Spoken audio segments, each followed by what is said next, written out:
what was your worst debate, and why? I think the worst debate I ever had was the first one with Sargon because I got too heated.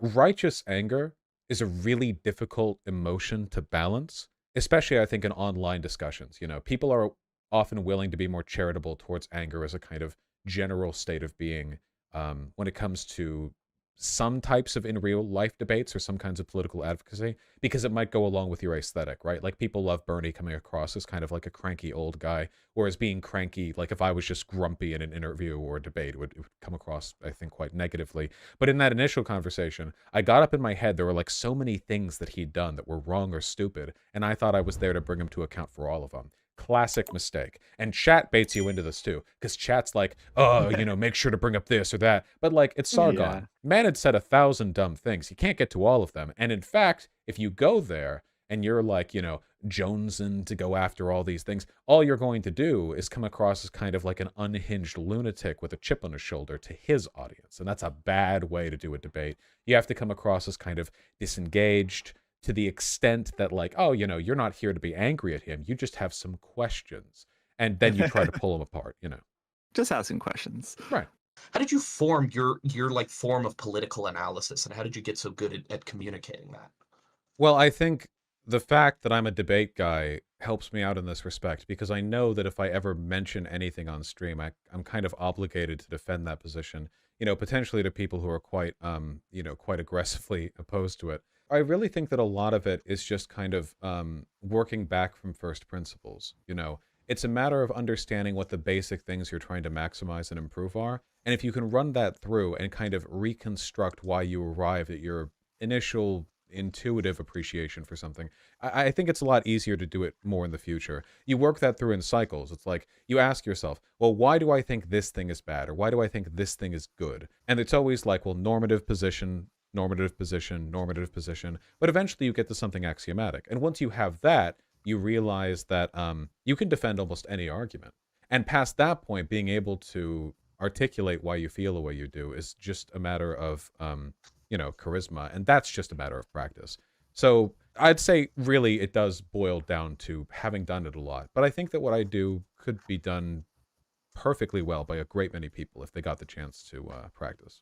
Basically, what's your opinion on using mockery or like just humor as like a political tactic? Well, I mean, humor is just a universally valuable rhetorical tool under basically all circumstances. People make jokes at funerals, you know? But I think that like what you're talking about, which is more like comedic mockery, you know, like an attempt at satire taking down someone. I think it's really, really important. It's kind of a weaponization of a tactic that the right has been very active in using since 2011, more or less, which is the idea of a joke being a kind of independent, non-communicative way of delivering a message. So, you know, if somebody says something racist, okay, well, that's bad. But if somebody makes a racist joke, oh, well, it was a joke. And it's like, okay, sure. But that doesn't mean it's not racist. It could be not racist. It's possible that the racism was part of the joke, but oftentimes it's not. And the right has been, I think, unfortunately, very effective in in producing this idea that like, okay, well, as long as you mask a political opinion as a joke, you can get away with a lot. This is why stand-up comedy is so right-leaning if you're only paying attention to politics and not stand-up comedy. Because in stand-up comedy, there's actually lots of really talented people. But if you take a look at politics and only fixate on that, the right is the one that has this legion of hacks who vomit out canned conservative talking points in the form of humor. The left doesn't really do that. So, yeah, make jokes. And if they get upset by them, ask them why they're so upset. Ask them why they're triggered. Say it was just a joke.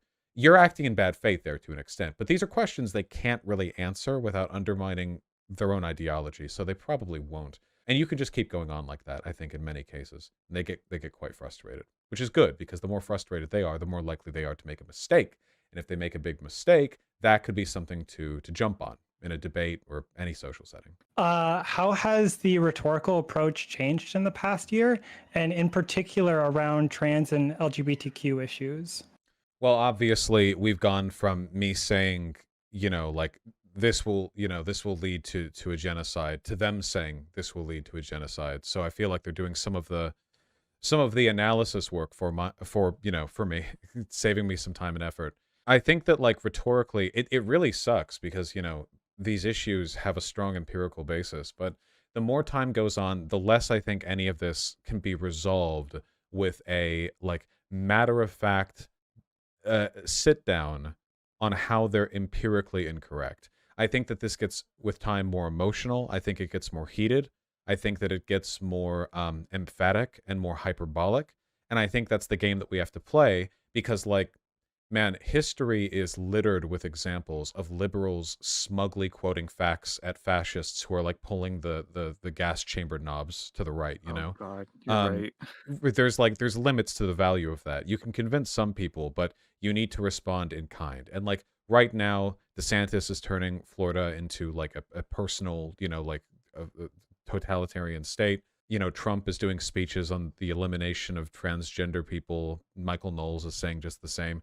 These aren't situations where you can go, well, did you know factually, it's actually helpful to people. I don't think that really resonates. What you need to do is you need to be mean and you need to be aggressive and you need to be active. And you need to be mean and aggressive and active at these figures and point at other people to them and go, hey, look at this. These you guys, these your leaders, this you. I think we need to be like very aggressive in pointing out the clown makeup that they're wearing to as many people as possible. It's not about debunking what they're saying so much as it is creating a compelling argument for mockery and ridicule and pointing at them. And you can include the facts and the statistics in there. You shouldn't remove those, but it's a different rhetorical emphasis, You're not debunking Ron DeSantis. You're tearing into him. You're making it bullying. You're making him out to be a mockery. It's critical, I think. What about yourself do you think helps you deal with all the criticism and just like the talk about you in general, like any personality traits or like mental tricks, or like do you just kind of have a general positive attitude in general? Well, I do have a positive attitude for the most part. I mean, everyone has bad moods, of course. And I'm assisted a lot by having a fairly positive community with me. I mean, chat's infuriating often, but I still like them a lot, and I think they do me well. I think that it can be really beneficial to understand that you don't have to read everything negative about you. I know, this is kind of like the how is cyberbullying real? Just get up and walk away thing. But obviously, like the problem with cyberbullying, it's not, that it's online. It's that people feel that way about you. It's the idea of like that discourse taking place. The knowledge that people are being talked about behind their back is very uncomfortable for most people, and for good reason. Like, right? Obviously, if you're an online figure, you're talked about behind your back more often than you're talked about to your face by a huge margin, by large numbers of people.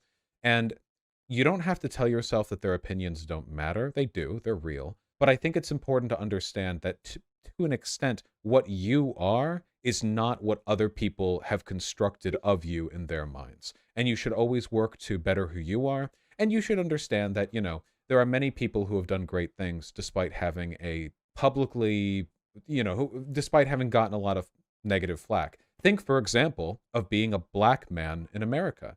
If you're a black man in America, there are literally tens of millions of people in this country who dislike you with no fault of your own, and there was nothing you could have done about it. Now, obviously, dealing with that sucks for black people, but it is something they deal with. And I mean, I imagine many women feel the same way. It's just, you have to understand that in spite of this, you persist, you maintain a conscious and consistent identity, and that identity is what you can work on. And at the end of the day, that's all you have power over. And as long as you focus on that, I think you can maintain a pretty positive attitude. Yeah, I mean, honestly, that's a fantastic answer. I have to say, I asked this question because I've heard some allegations, some rumors that Vaush is actually bad. What do you have to say to this? Damn. So I said, of course, that people's opinions don't matter because they're real, but I was lying. Actually, those opinions don't matter. They are trash to me. That Vaush bad, inconceivable. I don't even perceive them. I just my eyes wash over as I browse Twitter. Everyone who disagrees with me is morally wrong. So True. I agree with that. Ontologically evil. Yeah, right? ontologically, yeah.